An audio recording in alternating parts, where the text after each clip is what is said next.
天是有情感能思想的存在者。孔子说过，或罪于天，无所导也。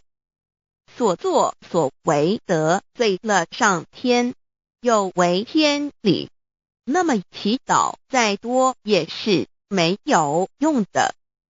予所否者，天厌之，天厌之，做了违背良心的事情，上天就会唾弃我为乎？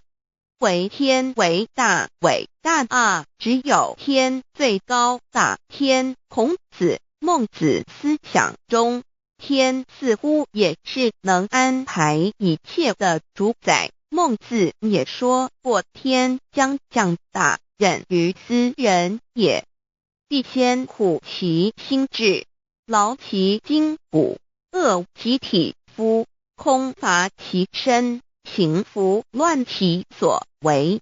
所以动心忍性，增益其所不能。道大道无形，生育天地；大道无形，运行日月；大道无名，长养万物，无不知其名，象名曰道。心静经有